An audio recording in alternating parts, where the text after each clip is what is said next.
Para saudara yang terkasih, selamat pagi dan Pastor Kampung di sini.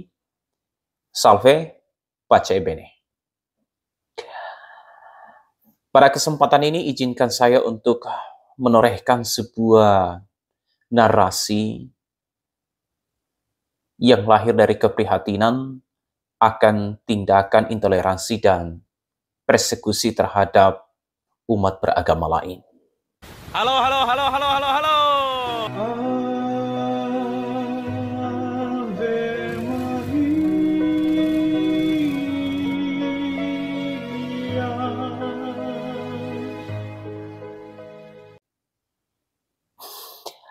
Kekerasan atas nama agama bukan hal baru di negeri yang mengakui berlandaskan ketuhanan yang Maha Esa yang kita kenal bernama Indonesia. Kasus demi kasus intoleransi seringkali dipertontonkan bagaikan konten viral yang dikonsumsi lezat oleh generasi demi generasi bangsa ini. Mari kita ingat sejenak. Sementara kasus pembubaran retret dan perusakan villa di Cidahu belum tuntas, di Padang, Sumatera Barat, ibadat kembali dibubarkan paksa hingga menyebabkan korban luka yang adalah anak-anak pada Minggu 27 Juli 2025. Sayangnya, ideologi kebebasan beragama yang termaktub dalam Undang-Undang Dasar rasanya hanya sekedar narasi indah, usang ditelan oleh narasi mayoritas-minoritas. Buktinya, negara seringkali tutup mata terhadap banyaknya kasus persekusi ibadat dan rumah ibadat beragama lain. Kebutaan yang disengaja ini bisa kemudian menjadi legitimasi berbagai bentuk intoleransi berbau agama dan ras, alih-alih menegaskan tingkat religiusitas mereka yang melakukannya, justru mempertontonkan kemunafikan yang berbalut kekudusan agama.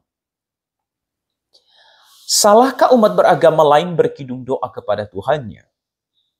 Hinakah mereka yang harus memiliki keyakinan yang berbeda yang sering dilabeli minoritas? Dosakah sebuah perbedaan? Kenapa mereka diperlakukan seperti orang yang hancur?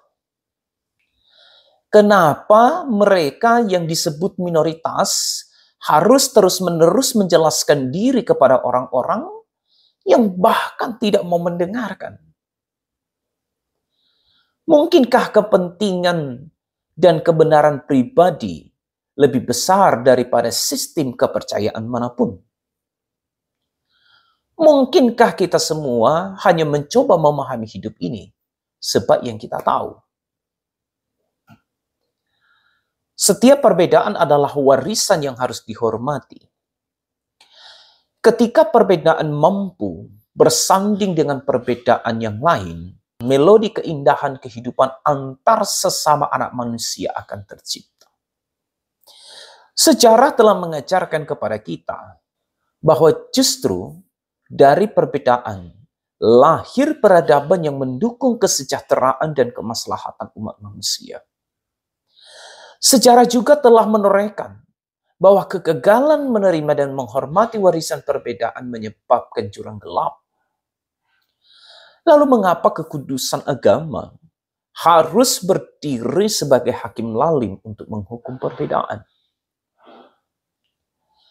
Lupakah mereka yang secara terstruktur dan sistematis sengaja melancarkan teror di rumah-rumah ibadat bahwa korban mereka adalah manusia yang sama derajatnya, hakikatnya dengan mereka? Suatu kesedihan di mana air mata telah kering untuk meratapi ketakutan dan trauma yang harus dipendam diam-diam oleh mereka yang menjadi korban. Atau lupakah negara bahwa mereka yang dipersekusi secara tidak adil, tidak manusiawi, adalah anak-anak bangsa yang juga cucuran keringat mereka berubah menjadi pajak untuk membiayai negeri ini. Kapan negara mau mendengar suara-suara mereka yang sengaja dibungkam? Sudah habiskah keadilan diobral? Kejahatan atas nama agama menjadi seolah legal karena negara sering bungkam. Ketika keadilan hanya milik mereka yang berani menurunkan massa demo berjilid-jilid dan kemudian duduk sehidangan dengan penguasa melahap habis keadilan. Kapankah para pejabat negeri ini mau mendengar dan mengerti bahwa umat beragama lain hanya meminta tenang, aman, dan nyaman tanpa dihantui ketakutan ketika beribadat kepada Tuhannya?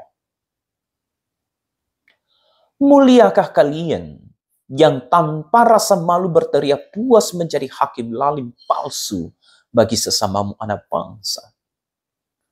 Surgakah milikmu ketika kamu menodai rumah-rumah ibadat dengan amarah buasmu?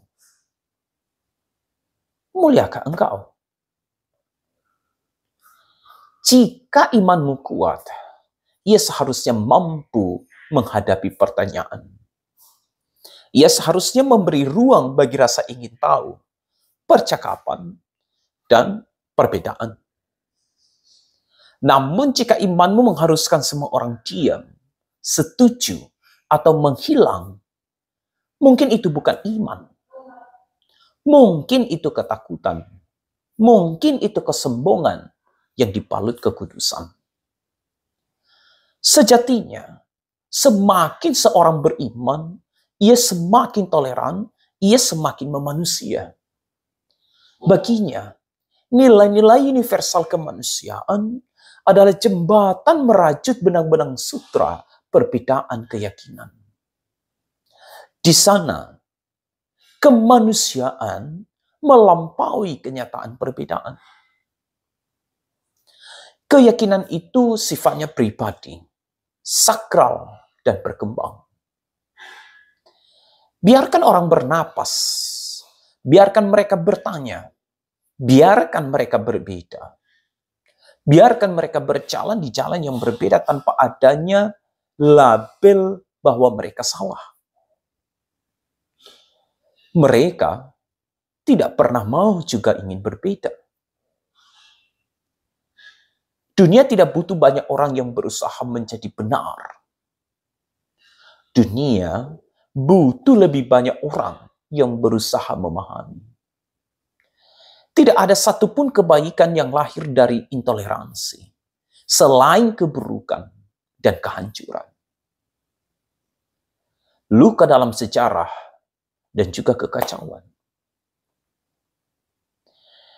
Emmanuel Levinas, seorang filsuf Prancis abad ke-20, dalam refleksinya yang mendalam tentang manusia, menegaskan bahwa perjumpaan dengan wajah-wajah yang lain, aku yang lain, menuntut tanggung jawab yang total. Setiap kali wajah itu hadir, ia berseru-seru dengan nyaring, jangan membunuhku. Sebuah seruan moralitas. Tidak mungkin memahami eksistensi diri tanpa perjumpaan yang bertanggung jawab antar pribadi. Sampai